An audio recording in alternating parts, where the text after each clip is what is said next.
Welcome to Premier Unbelievable, the show where we create space for conversations that matter, conversations between people who don't always agree, but who believe it's important to keep talking. Today's episode is a little different. We're responding to the shocking news of the death of conservative icon Charlie Kirk. However people felt about him, whether they admired him, opposed him, or fell anywhere in between, there's no doubt that he was a significant voice in the public square. Charlie Kirk was a figure who brought his Christian faith into debates that mattered, and he was willing to step into spaces like the Oxford and Cambridge unions and other colleges and universities around America, knowing he would face strong disagreement. He articulated convictions that resonated with a lot of people, particularly young men, at a time of what some have called a quiet revival. But the way that his life was taken makes this not just a tragedy, but a moment of reckoning. And there are some real dangers to consider here. How do we ensure that this doesn't become the moment when people grow too afraid to talk with those with whom they disagree? That's what we want to explore today. Not a debate, but a free-flowing conversation. How do we remain a public square where we can disagree agreeably? How do we turn down the temperature in a marketplace of ideas when things feel very much out of control? And why is freedom of speech, true freedom to interrogate ideas, worth protecting? To help us reflect on all of this, I am joined today by author and social critic Os Guinness and theologian and social entrepreneur Krish Kandiah. How are you both doing today? Very well, thanks. So privileged to be with you at this crucial moment. Great to see you both. Great to see you both, and I really appreciate you both coming on here. There's so much to talk about. This is a very tense moment, and as I mentioned at the top there, Charlie Kirk, who is a conservative commentator, just to make sure people understand what we're talking about here, he was gunned down and killed while speaking on a college campus in Utah in the United States. It was a shocking moment. Many people completely horrified by what they saw, and this is what we're here to talk about today. Now, Oz, I want to start with you. Charlie Kirk was really interesting in that he was willing to show up in places where he knew that he would be challenged. He went into these places, colleges, universities, knowing that people there would not agree with him. That is a rarity. What is it like? What is the significance of losing a voice like that, a person willing to do that? Well, I admired Charlie enormously. He was a giant of a man physically, but also in terms of his courage and his very, very deep faith and his commitment to challenging people, but doing so in a civil way and allowing them to disagree strongly with him. If they disagreed with him, he used to say, come to the head of the queue in terms of the questioning. And I admired that. I learned my understanding of Christian speaking and apologetics through Francis Schaeffer, who had the motto, always give honest answers to honest questions. And Charlie was very much like that. And that's so important in America today. Now, I know what it's like because I've had death threats too in speaking, and even from my fellow Christians. Wow. I mean, so I have to ask you about that because, I mean, that obviously hasn't stopped you, but how have you dealt with that when you're getting those sorts of, I mean, here we have a situation where somebody was actually shot and killed, but how does that, how has that affected you and your willingness to speak out? Well, I grew up in my first 10 years in China, war, revolution, the reign of terror, and I've always held my life quite casually, not casually, but lightly under the Lord, knowing I would be immortal until he thought it was fit for me to go. So it's always challenging to receive, say, death threats. But I just keep on anyway. Krish, you're obviously, hearing what Oz had to say there about losing a person like this. And when we pull back, whether we agree or not with an individual, when this sort of event happens, it's shocking, it's horrifying. But when you have a voice, a person who's willing to have those difficult conversations on either side of whatever aisle we're talking about, what is the significance in your mind of losing a person like that? Well, I want to express my condolences to Charlie's family. I know he leaves behind a young wife and 2 young children, and obviously a wider family. His death is a tragedy, and I think people of goodwill on both sides of the debates that he got into should recognize that we've lost something important there in his voice.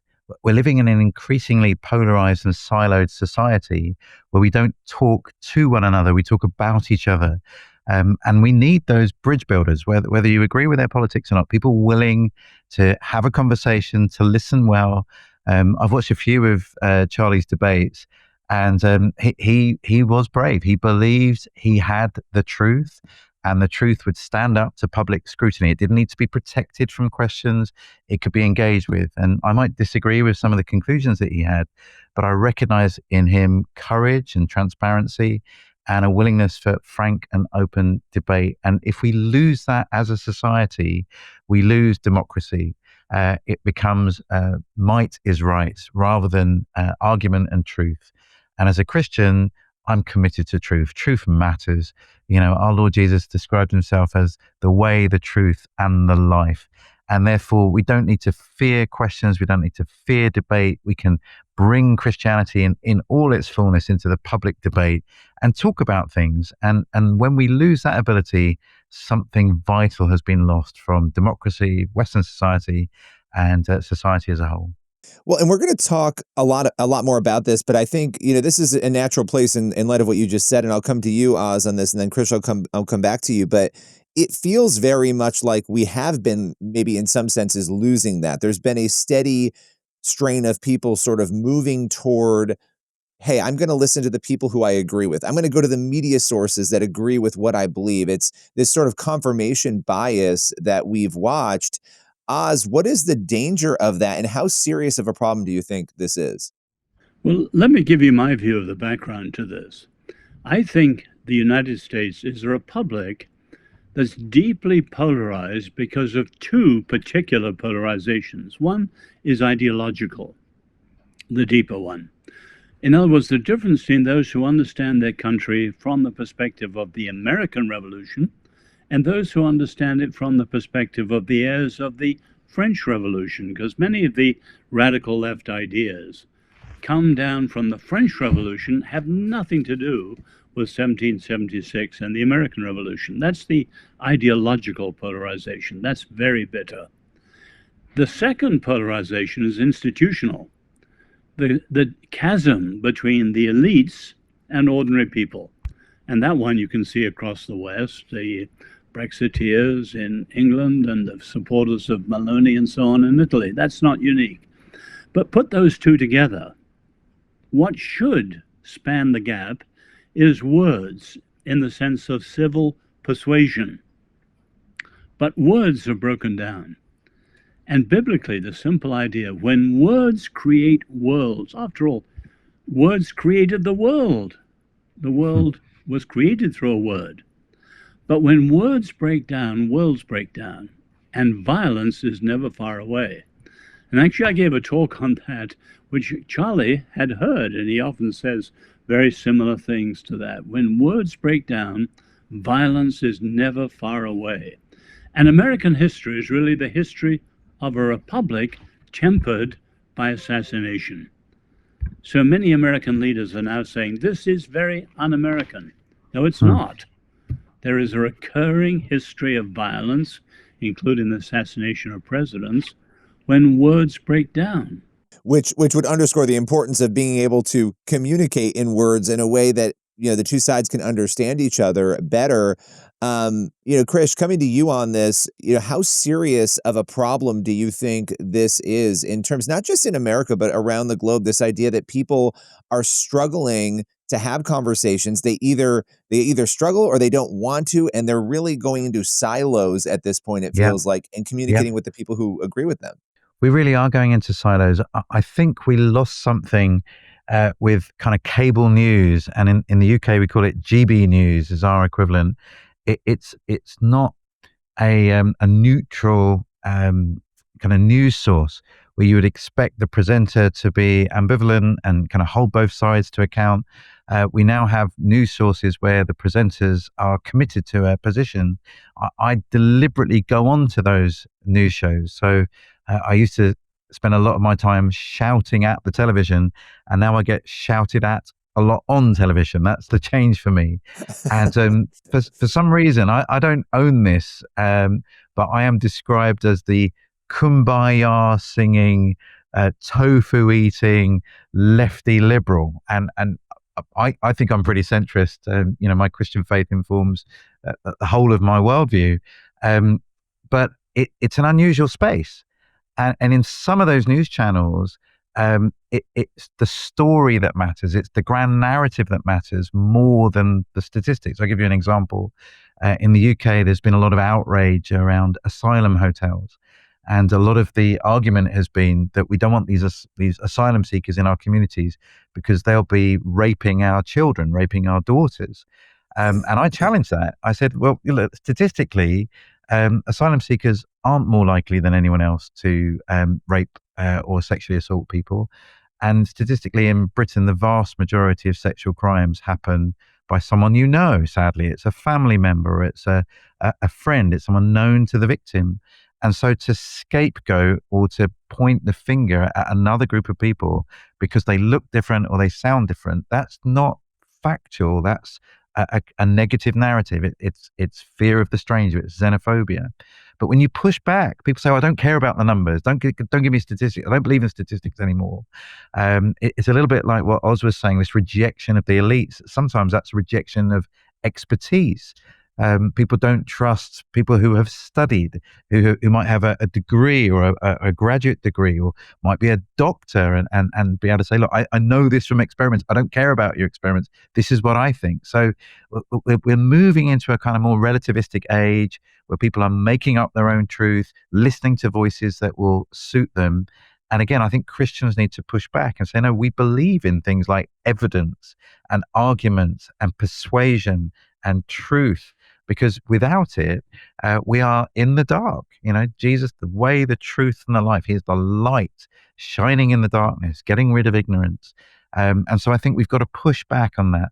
But we need people who are able to be bridge builders. Jesus once said, blessed are the peacemakers, for they'll be known as the children of God. People willing to leave the safety of their own environment and go and have a conversation somewhere else. And as much as I disagree with many of the conclusions that Charlie came to, he was willing to put his views into the public domain, have the conversation, tackle the argument. And for that, I respect him. Well, and I want to come back to him in a moment too. And I want to make one other point, because I think what you just said is very important. When you look at the media, at least in America, and I'm sure this is the case other places, there's been an imbalance sometimes in how the media presents information, right? And what you describe with cable news is the fulfillment of that. I think when we watch our words and we balance them, I think for journalists especially, making sure that if you are going to set out and say, hey, we're going to be fair-minded, that you do that, because when you don't, it creates those silos. People then look for information. And so that's what we've really seen happen in America, in particular, when it comes to media, and the rise of cable news is sort of the results of that. And it's one reason why people like Charlie were so popular. When you speak up against a narrative that you think is sort of out there and give another side, people flock to that. Now, he wrote something very interesting, Charlie, in The Spectator after his Oxford and Cambridge Union debates. He said that Trump's revolution is coming to the UK, but students may be the last to realize it. Oz, do you think he was right there, when it comes to parallels between the US and the UK? And what does that say about the public square in both countries? Well, I think what he meant by that article in The Spectator was the Trump populism. And I personally don't think that's coming to the UK, although Nancy and Chris could speak to that far more. I think it's going to be very influential. But I keep pressing some of the deeper issues behind it. Chris mentioned the silos, and you mentioned the media. Both of those are very important. But let me mention another two. Nietzsche was one of the first to say that we're seeing a revaluation of all values, as he put it. But what he meant was we're shifting from a Christian view of truth and so on to the pre-Christian and the pagan Roman view of power. And you can see that right across the world with, say, Putin, Xi Jinping, but the soft totalitarianism in the West. Everything's become power as opposed to truth and virtue and so on.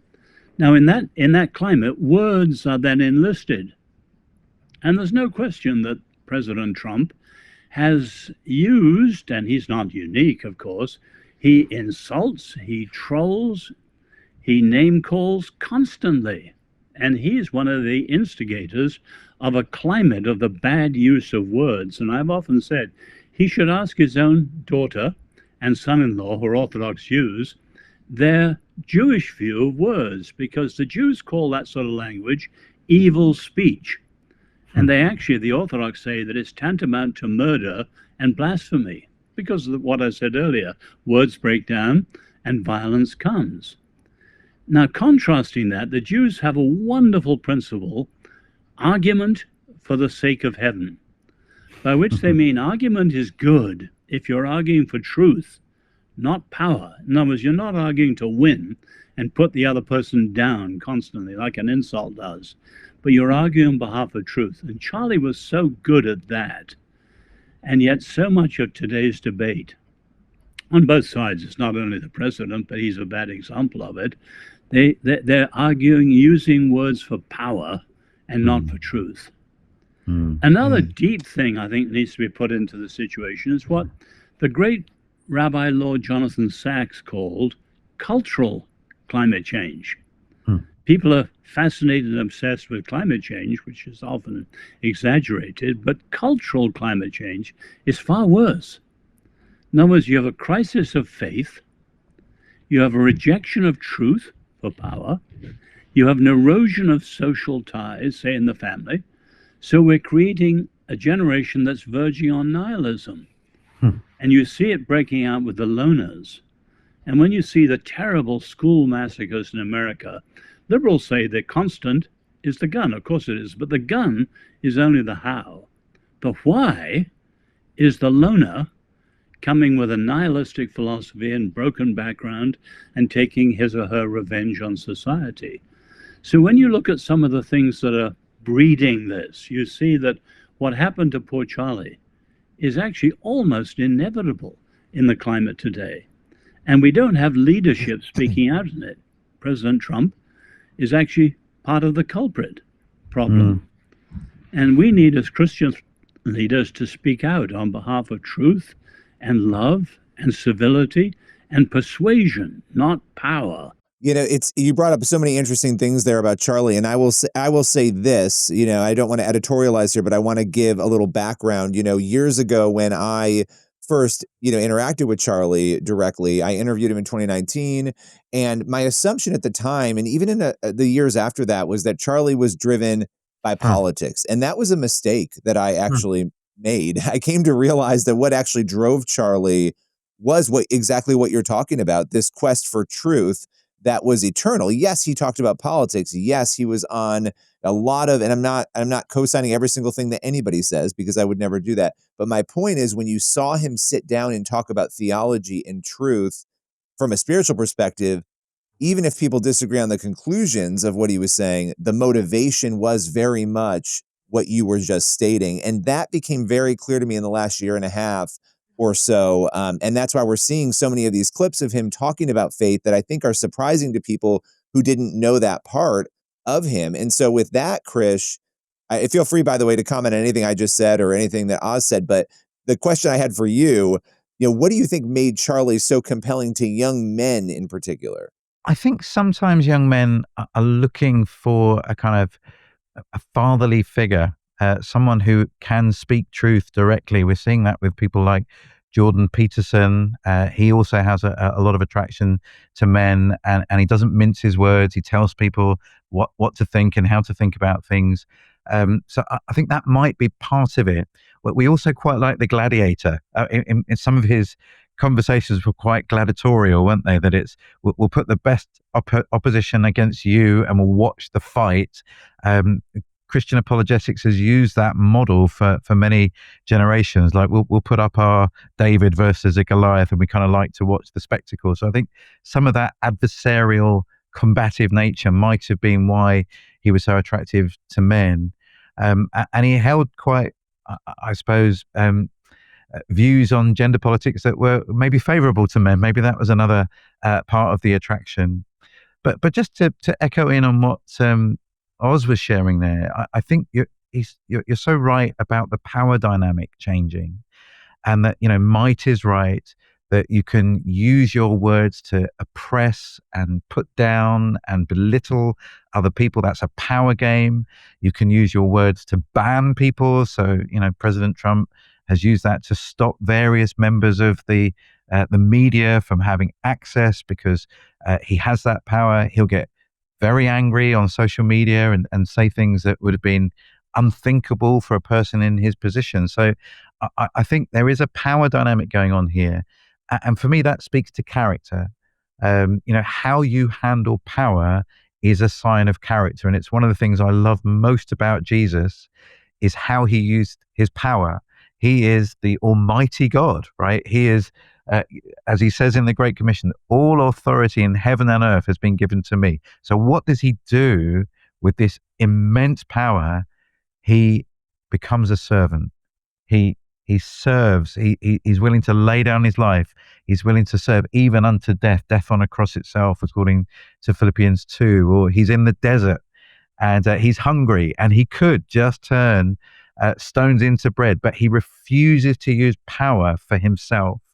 But when he sees 5,000 hungry men and women and children, he won't stop using his power to help others. This sense of loving, sacrificial service, that's the model of leadership and the right use of power. And again, Jesus's words can be strong. He will call out the Pharisees for their whitewashed sepulchres, for their hypocrisy, and yet he will speak gentleness and kindness and compassion to those that were feeling oppressed or marginalized. There is something very beautiful about Jesus and his use of power and his use of words.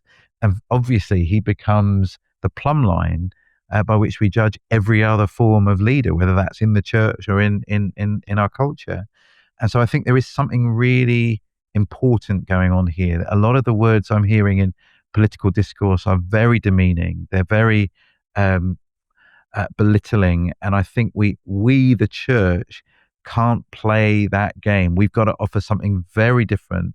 This is where us as counterculture comes in, that our leadership, as Jesus said, look, you've seen how the pagans live, how they lord it over one another. But the Son of Man did not come to be served, but to serve and give his life as a ransom for many. So we get in Jesus the model of how our leadership has to be different to the culture around us.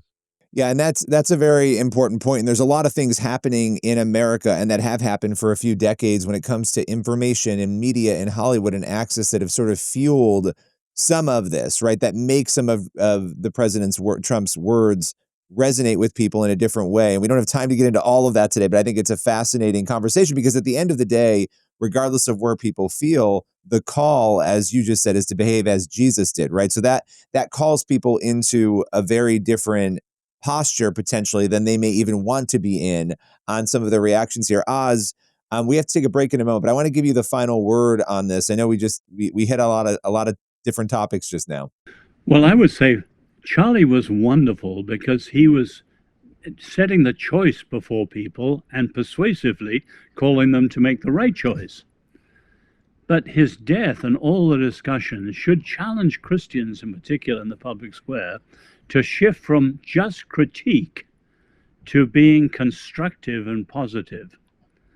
And I think if the West is to be saved and renewed, and the American Republic is to be restored, it'll be when Christians shift to showing how we have truly the best news ever.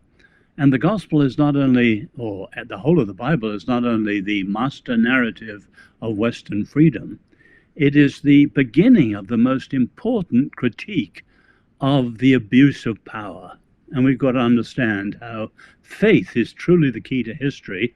And if we shift from not only critique, but constructive alternatives, we will make an incredible contribution. You know, Charlie Kirk was incredibly powerful as a communicator. He could also be provocative at moments. He was talking about difficult topics and not everyone agreed.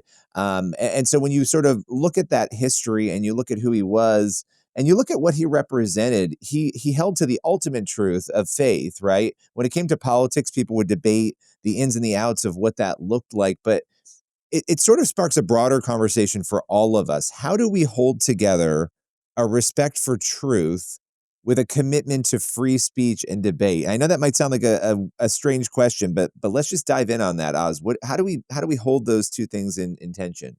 Well, clearly they're incredibly important today because England, the country that basically introduced and guaranteed free speech coming in the 17th century, has now made it incredibly controversial.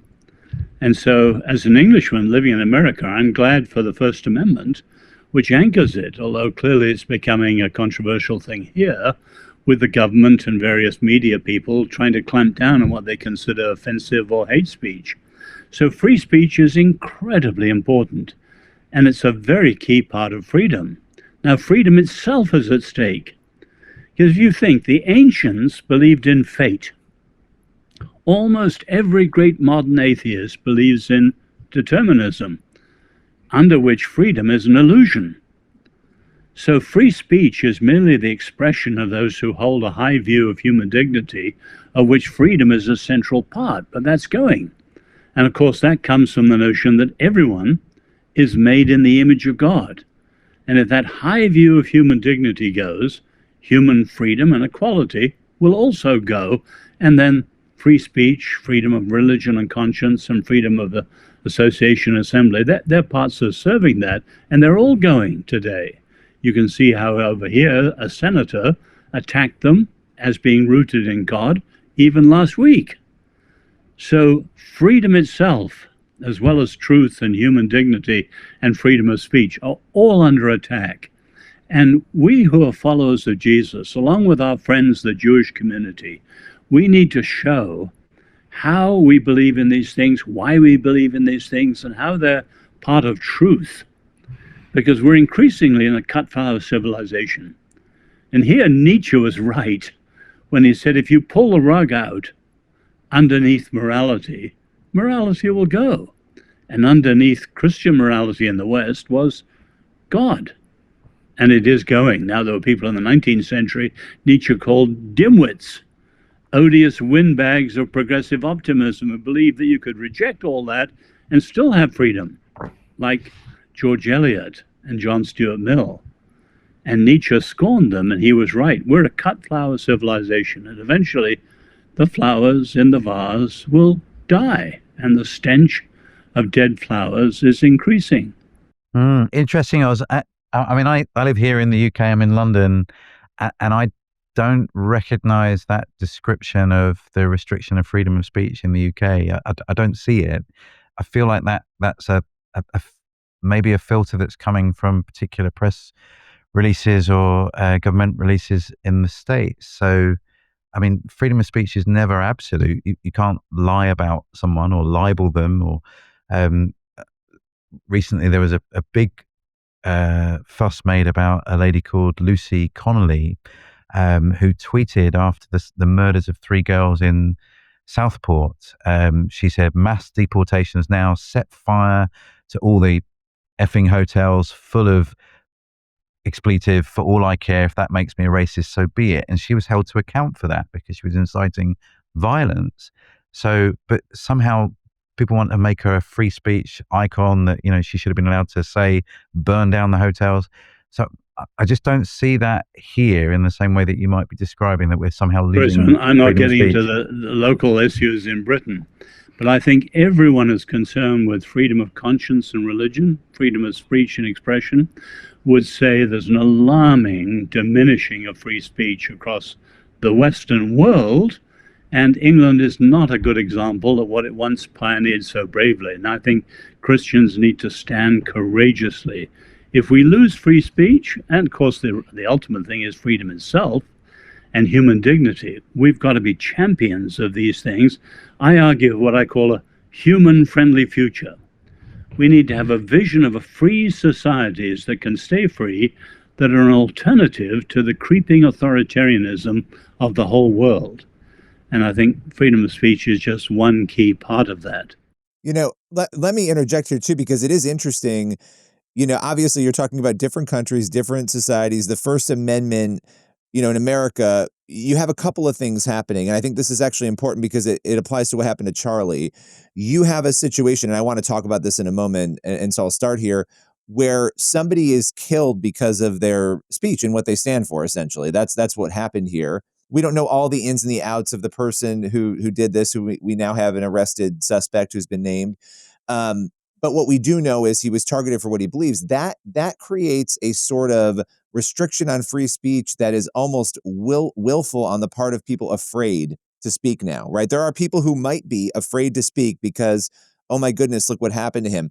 Also, people afraid to speak because they have faced retribution for it, right? There are people, and Oz, you would know this in different cases around the U.S., who have been fighting on religious freedom grounds and free speech grounds and have won their cases, Joe Kennedy being one of them, for praying on the 50-yard line. So there's that going on.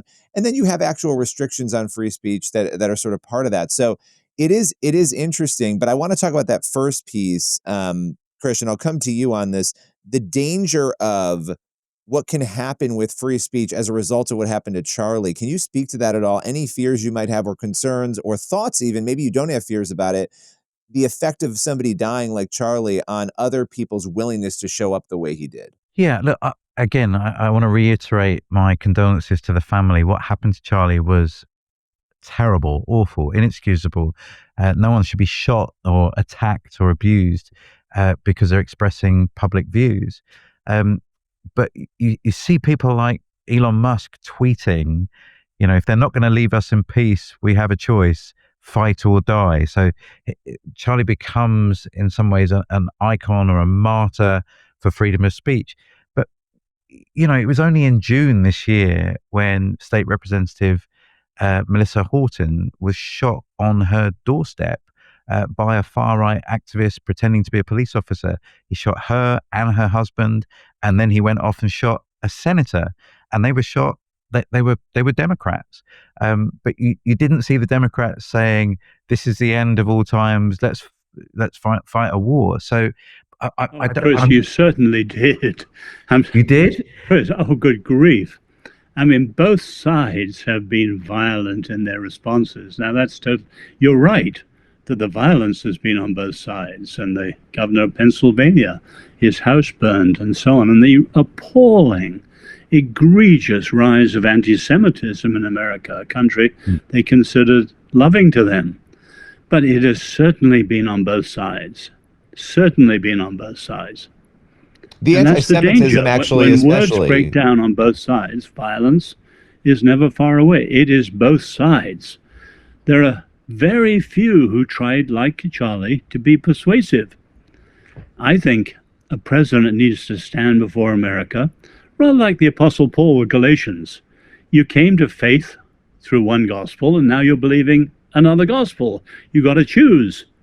And I think a president has to say to Americans, you achieved freedom through one revolution, the American, which was rooted in the Bible, and now you're following a revolution and ideas coming down from the French Revolution, and they're two revolutions, and they lead in different directions. And you can't, take Elijah's language, sit on the fence. You got to choose one or the other. But it is both sides, Chris. Make no mistake of that. So-called liberals are highly illiberal in some of the language. Take Chuck Schumer, for example. It is both sides. Krish, do you want to respond to that? Because I have something that we can pivot to that's related to it. But if you want to respond, I'll give you a second too. I'm happy for you to pivot. So, you raise an important point there, Krish, because, when it comes to, we have to make sure that there's consistency in how we respond. And I think everybody's horrified when these things happen. But I think the one element with Charlie that, and I want you guys to push back because this isn't me editorializing, I think this is true, that makes his case unique is that he had created a connection. And I think this is important for anybody watching or listening who might be saying, well, why are people so upset and worked up about this particular moment? He had created a connection to people. I have heard from so many people in the last 2 days who have said to me, I didn't know him. He wasn't a friend or a relative, but I felt this morning is like I lost a friend or a relative. And I think it was because of his approach and because he was so pervasively present everywhere all the time in media speaking on these different issues. And because he showed up to speak, there's this different connection that he has with people that I didn't quite realize until his death, to be honest, how intense that was. But at the same time, holding that understanding with making sure that there's an equal outraged when you see this happen on either side, because it's about human beings, right? Above all else. I don't know if anybody wants to respond to that, but I wanted to say that. I agree. Look, I think we are losing sight of the humanity in each other. Jonathan Haidt talks about it a little bit in his book, The Righteous Mind, that he charts a lot of the kind of polarization down to the fact that it used to be in DC. A lot of the families lived in DC and their kids would go to school together. They would meet each other in other contexts outside of the kind of political debating chamber. They knew each other as human beings. But that seems to have changed, and parties seem to be less connected, less bipartisan friendship is taking place. We're more tribalized. And so you see this kind of extreme reaction. So for some, they're weeping for 6 hours that Charlie has died, while others are posting really mean memes about him, reciting back his words about gun crime, for example, and serves him right. Some people using some really destructive language, moments after his death takes place. So he definitely made a connection to some people, but he made lots of enemies too. And the reaction, the kind of difference of reaction from those two crowds, I think, does still speak to the polarization. In terms of polarization, there's no question he was a lightning rod because the issues are so divisive. But add in the element of celebrity, Billy. I mean, you remember when Kobe Bryant died in the helicopter crash. Many people are so imagine if Taylor Swift was assassinated. It would be a world event of sorrow because we identify with people like that in an extraordinary way. And that adds another whole element to it. But the political issue, you've got to remember, Chris, when I came to D.C. 40 years ago, you're right, the Democrats and the Republicans all lived in town, and they had whiskey and played cards at the end of the day. And now the amount of hours they spend here is very brief, and they hardly ever meet people on the other party. And that certainly makes a difference. But the real difference is there are understandings of what America is that are absolutely, they have to be decided. And so they are fundamentally important. And the American Republic is finished if some of the ideas of the left prevail. It is as serious as that. And those sort of issues are bound to be decisive, however loving and civil and persuasive we are. There are fundamentally important issues at stake. I don't know, Oz. I feel like I was really inspired by your book, The Case for Civility, which seemed to be arguing that we could find some middle ground. We could find a common place. But it sounds like you're saying you don't think that's the case anymore, that we're in kind of civilizational moment and the views of the left have somehow changed so radically that we can't find that common ground anymore. Am I misunderstanding you? Yes, you are misunderstanding me. I don't think there's an automatic common ground. There is a common humanity, which is always there.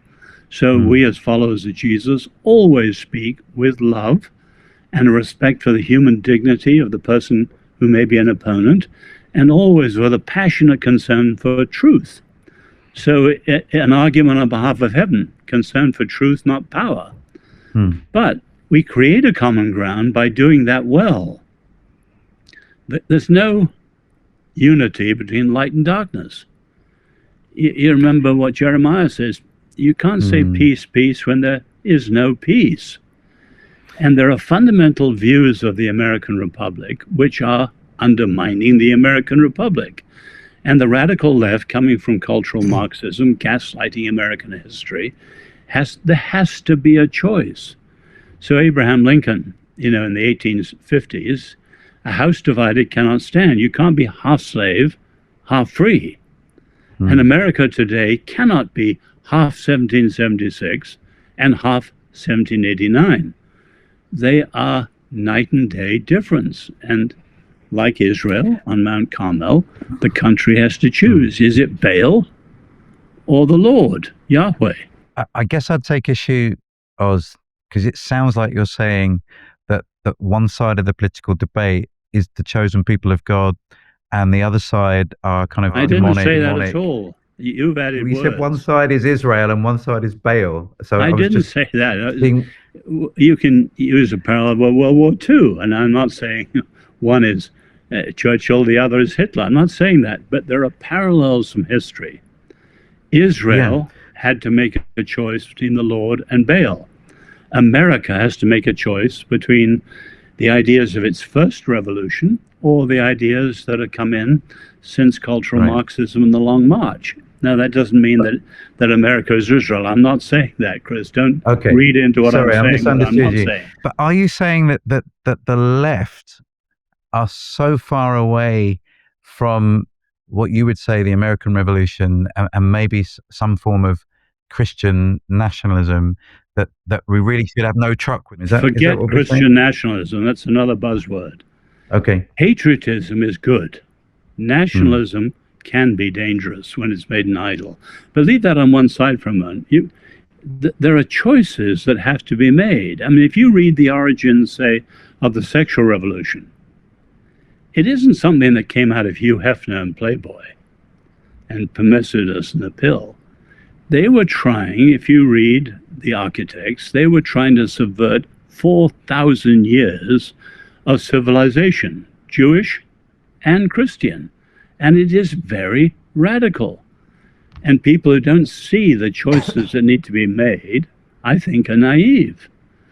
But we got to say these things with love and a concern for truth to try and be persuasive, because it's in the human interest that they follow the truth and come to positions that allow freedom.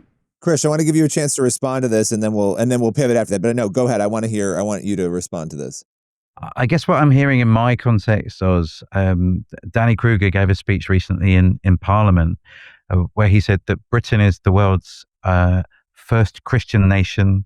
I don't think he's aware of Ethiopia, which also would claim that.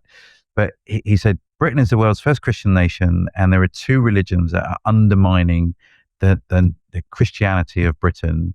One is wokeism, and the other is Islam. And he saw those as two existential threats. And the problem with the word wokeism is it's an elastic term. You can use it for anyone that you want. And sometimes it sounds like Christians who are kind of more right of center politically believe everybody that's left of them has somehow, done a deal with the devil, that there are no Christians who are on the left-hand side of politics.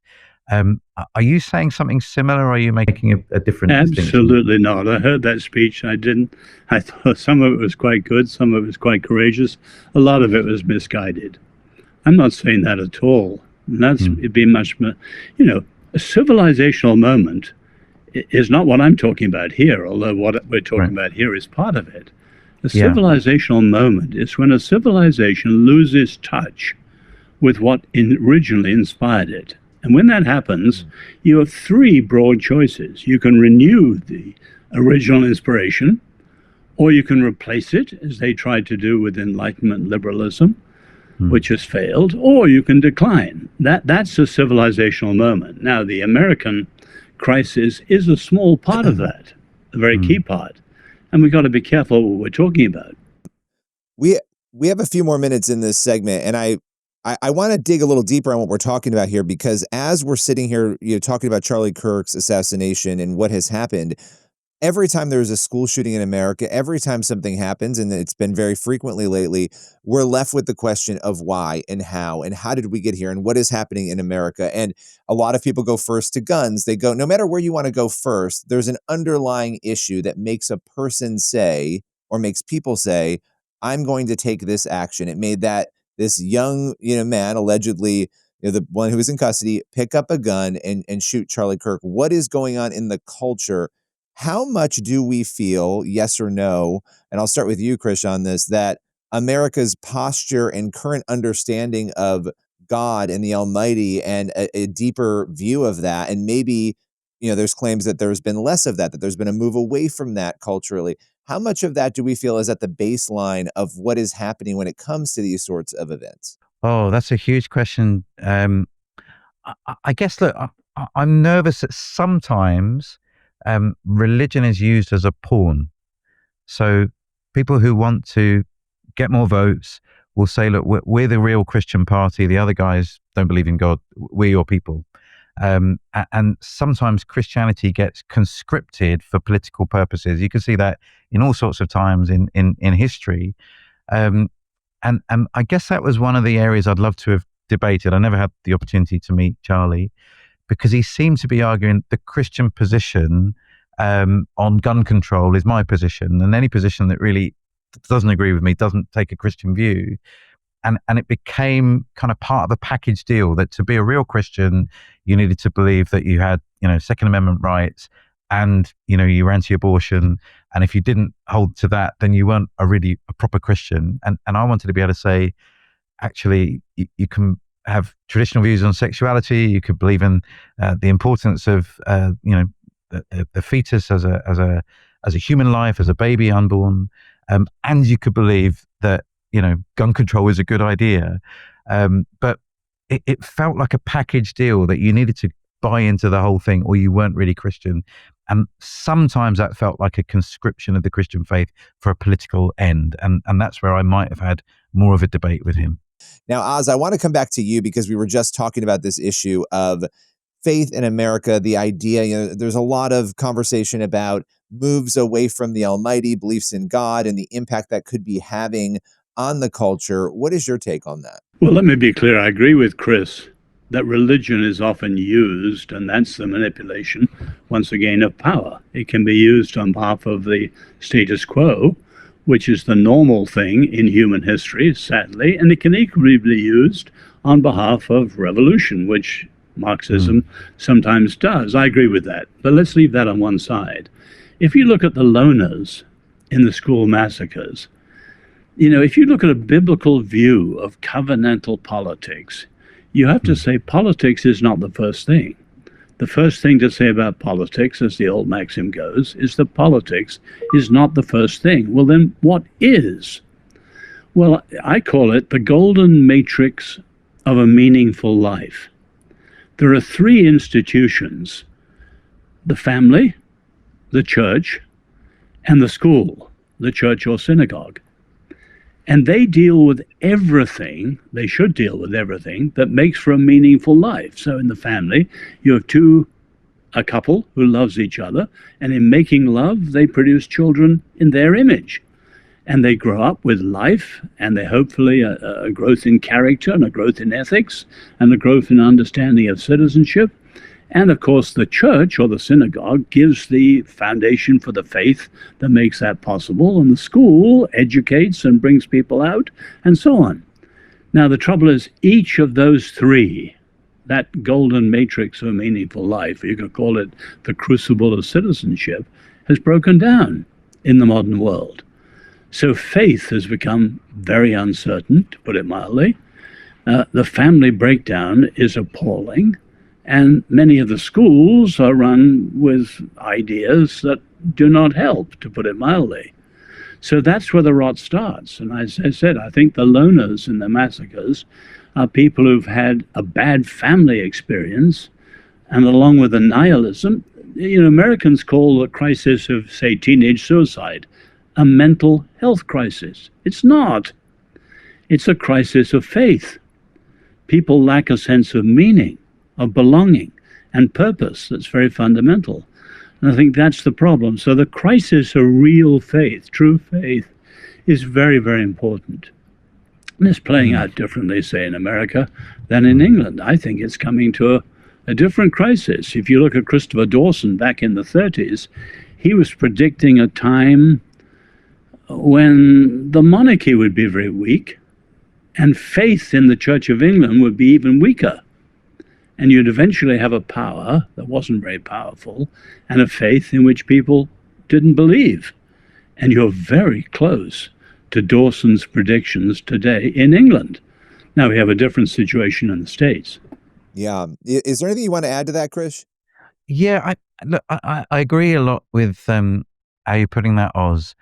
I think when I talk to people about this and they're wanting to champion the family, the school, what was the third one now? The church.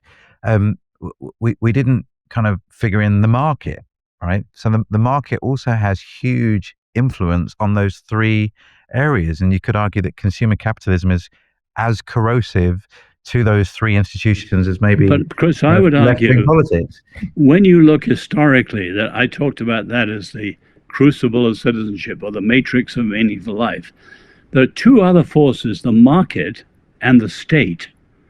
Neither of those should provide the ends of life. They should be serving means. Now, the trouble in the West, the market and the state have become gods. Yes, they have. I agree with you. And they've undermined the golden matrix of a meaningful life. That's where the crisis starts. I agree. I'm with you, Oz. I just hear in a lot of the rhetoric that we're criticizing Marxism and not capitalism. But I think both Marxism and capitalism can be equally corrosive. Well, that's another topic. There are certainly challenges in that, but that's not what's caused the American crisis. No, that's another unbelievable topic right there from a Christian perspective to have that one at some point. Unbelievable has always been about having these conversations, which you guys are doing beautifully right now, and we didn't plan on having a full-on debate today. It's a little bit different, but we have had moments of debate and conversation that have been powerful. But that is what this show is about, conversations between people who often profoundly disagree, but who are still willing to show up and listen to one another. And that, again, regardless of what people thought about Charlie's beliefs, that is what he was all about. Krish, in an age of polarization, we talked a little bit about this, but I think it's important to dig in a little more. How do we model disagreeing agreeably? Well, you could read Oz's book, The Case for Civility. I really enjoyed that. That gave us some really good ideas. I mean, I try to do it by turning up, by listening and engaging with people that I don't necessarily agree with. We mentioned our equivalent of Fox News is called GB News, and I'll go on and deliberately turn up early so that I get to meet the folks there. I know they're going to be angry with me for taking a different position, but I try to get to know them as human beings. We talk about our children, we talk about our families and our holidays, and I'm trying to build some kind of relational bridge so that I can talk to them. And when they see me, they don't just see someone representing an opposing political view, but they see a human being. I try to find some common ground. So a lot of the debate is about immigration, and they assume that I believe in open borders, and I'll say, well, actually, I don't. I agree with you that we need to have control over our borders. That's important, but control can also leave room for compassion. How do we show help to those people who genuinely need, like refugees? So we're trying to find common ground. I think tone matters. I think on his best days, Charlie modeled that listening. On other days, I felt he would attack and patronize and make people feel silly for taking a different view. But on his best days, I think he modeled listening and engaging. And he would say, good point. Yeah, I agree with you there. I think that's what we've got to do, right? Just not sit in our silos and say, I'm right. I don't want to be contradicted by evidence. I've already made up my mind. And so listening, engaging, changing your mind, that's very hard to do in a world of social media where everything you say is kind of under scrutiny. And so admitting that you've changed your mind seems to be some kind of weakness. Whenever our politicians change their mind, we tell them off that they've U-turned. Why have you U-turned? Well, isn't that the point of democratic debate, in that you might persuade us that we're not making the right moves and we'll change our minds, but we ridicule people for changing their minds? So I think some of it is about character, some of it's about proximity, turning up to places where you wouldn't, listening, engaging with the real issues, engaging not with a straw person argument, but the actual argument. I think there's a whole range of things that we can be doing. And again, I think this is something that the church needs to model. We have a prophetic calling to shine a light in the darkness. And that isn't just about verbal truth, it's about incarnated truth. That's what's beautiful about Jesus, right? He wasn't just a messenger, he was the message. He didn't just speak the gospel, he is the gospel. And I think the church has got to find a way to model this, recognizing the intrinsic dignity, value, and worth of all people. And some of that means having the grace and the patience to listen and engage with people that you don't agree with. Yeah, absolutely. And Oz, what would you say about that modeling and how we should do it? No, I think Chris put it wonderfully, and I agree with every single word he said there. I think many people, when they hear someone say something very different, they feel called into question. And one instinctive response is to sort of blurt out what you believe and just put it out there. And many Christians fall for that. So Chris is absolutely right. We need to start by the love of listening. And the test, of course, is always, can the other person hear us state their position in ways that they recognize and agree with? So we're engaging truly with what they believe. I would add one thing, though. When we discover that people have real differences, having listened to them and loved them enough to do that, the tactic that I've learned, and I first saw it in Francis Schaeffer, was not to then put out my position, but to press them with their position to the logical position. C.S. Lewis had pushed them to the absolute ruddy end, a very English way of putting it. Schaeffer would say, push them to the logic of their presuppositions. In other words, when people begin to see where their ideas lead to in ways that are damaging to them, then they're open to rethinking. And only when people are open to rethinking do we have an opportunity to put our views positively and hopefully persuasively. So I would add that second thing, not only love and listen, but press them out. And at some point people see, my position is not quite as clear and good as I thought it was. And then they're ready to rethink. Yes, I agree. And the Francis Schaeffer played a huge role. I never had the chance to meet him, but his writings was such a blessing. And he seemed to model it in hospitality, didn't he, Oz? Yeah. That Labrie, anyone could come to his home, engage with him in discussion. And for me, I think that's another element. It's one thing to debate with someone over social media, over different sides of the world. It's very different to sit and share a meal and be eyeball to eyeball and listen to one another. And so I think there's something about being embodied and being present with people. I think that makes a difference. Yeah, the other thing absolutely. I've been thinking, Billy, is a lot of our discussion ends up being quite theoretical and intellectual. And we are embodied souls and ensouled bodies, right? We're more than just our minds. And I think there's something powerful when we can work on things together with people to find a solution. I've found that. So a lot of my work has been working with government, and maybe a government I don't necessarily agree with on all their kind of politics, but I think the Christian calling, particularly around things like hospitality to vulnerable children. We're foster parents, we're adoptive parents. Caring for the widow and the orphan comes up so often in the Bible, and the stranger. And when the church can come alongside and say, look, rather than just debate, the theoretical politics or ideologies here, here are some present needs that the church can meet. Let's do that together. Let's find a way that we can live such good lives among the pagans that though they accuse you of doing evil, that they're confounded. Or let your light shine before men that they may see your good deeds, not just hear your great arguments, but see your good deeds and praise your Father in heaven. I think that embodied witness needs to go hand in hand with the articulation of truth.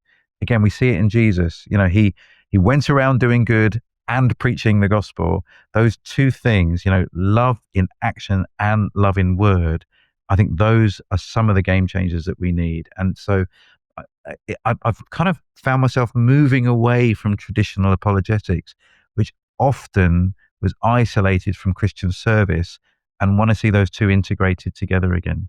And likewise, Oz, in this age, again, of polarization, how do we model disagreeing agreeably? Well, I agree with everything that Chris said. It's tough. We have to begin by loving through listening. And the test is always, can we put the other person's position in words that they would understand and recognize? So we're not knocking down a straw man. We're really speaking to someone. But I would just add something that I learned from Francis Schaeffer, because when people, particularly Christians, hear a position that's different, they want to blurt out their own and argue for it. And Schaeffer would say, no, once you've listened to them, and you realize that where they are is quite different from your position, the next step is to try and take their position seriously and push them out to the logic of what they believe, knowing that if it isn't true, at some point they'll hit their head against the wall. C.S. Lewis talked about pushing people to the absolute ruddy end. A delightfully English way of putting it. Schaeffer, press them to the logic of their assumptions. And I've always found that very, very effective, because when people see there's a problem in their approach, they're open to a rethink. And when you see that opening, then the positive answer that we think we have becomes very relevant. But it's got to be put in terms that are persuasive and loving to them. So that's the other element that I would add to this. Now, that's tough when you're dealing with someone who's radically different in terms of their religious position or their political position or whatever.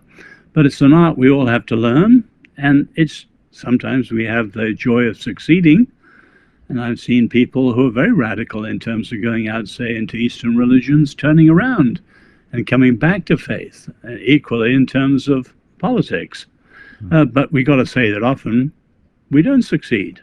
And there are people whose minds and hearts are absolutely closed, and all the love in the world and the prayer and the persuasion won't persuade them.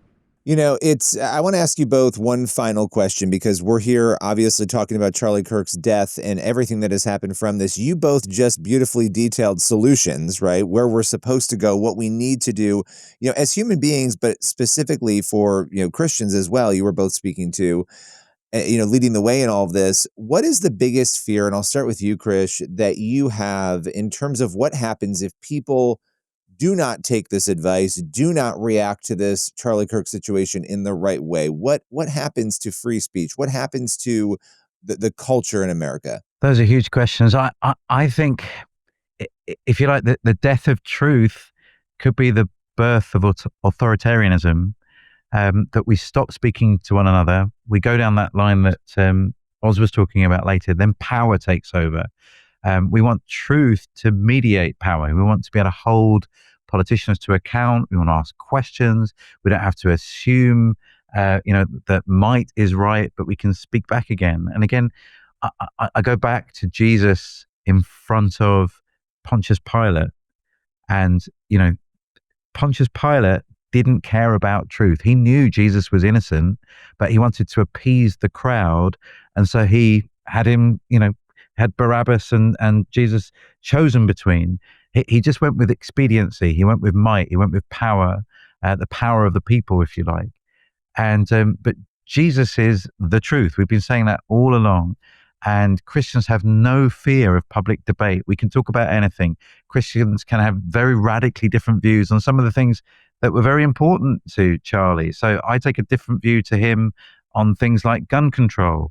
I might take a different view to him on the role of immigration and maybe even Islam. We might have different views, but that's all right. We can handle that, right? Because we believe that Jesus is the truth. I'm not infallible. I can get things wrong, but through listening to Scripture, speaking to one another, we can come closer to the truth. We do think that's possible, but if we lose the ability to be able to talk about truth in public, that is a game changer. I don't think we're there. I'm nervous that some people might use Charlie's death as another reason to close down dialogue, that we start to blame the other side of being violent without recognizing our side can be violent too. So I really hope the lesson to be learned from this is that one way to honor his legacy, whatever political persuasion you are, is to allow us to have those public debates, for people not to be afraid, to keep speaking truth, keep being humble, keep listening to one another and discussing things openly. And Oz, your thoughts on what could go terribly wrong here if the advice that you both presented is not taken? Well, it's not the advice I give. I'm a halfpenny worth of advice. But clearly, if certain choices are made, certain consequences will follow. Next year in the US is the 250th anniversary. President Trump calls for making America great again. President Biden talked of restoring the soul of America. Neither of them said what made America great in the first place or what was the soul of America. I would say on the 250th, they're a long way off course. The challenge is to restore the Republic. And the original idea, you take Captain Levi Preston, who was a veteran of Concord and Lexington. We'd always been free, and we meant to be free always. That's an incredibly daring vision. A free republic that can stay free. Now, America's a long way from that. And if America keeps going the way she's going, it'll be the end of the republic. And in any number of years, a democracy in name only, and a slow decline. And the same is true for the West. And we know when civilizations decline, it's not fun. You have a period of decline and degeneration and chaos, and then some other civilization will arise. And the alternatives today, as we said earlier, are authoritarian. So I would argue this is a moment not only to grieve the greatness of Charlie Kirk, and he was a great brother, courageous and magnificent in many, many ways. But that said, we must respond Christianly, as Chris said rightly. But I think part of the response is to shift to the positive, to show not only the positive in what Charlie stood for, but the positives for America, the positives for the West. Those who are followers of Jesus now hold the key to what I call a human-friendly future, which is the only alternative to the swing to authoritarianism.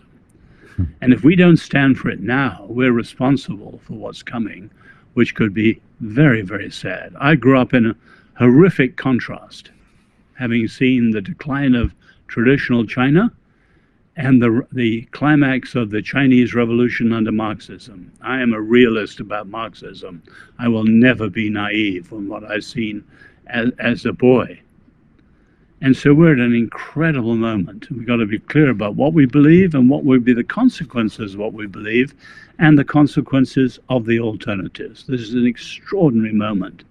And people really need to think through where they stand on all these issues. But we're right. Love, truth, and freedom and civility are incredibly important. Well, love, truth, freedom, and civility, amazing values to be aspiring towards at this time. You know, Charlie Kirk's death, it's a tragedy, and today we've reflected not only on his life, but also on the bigger questions that it raises. How do we protect the space to disagree without fear? How do we turn down the temperature in our debates without turning off the light of truth?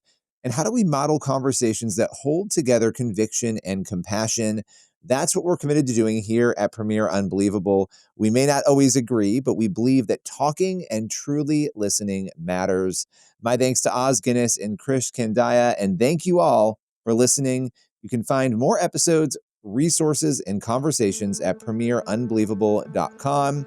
I'm Billy Hallowell, and we'll see you next time.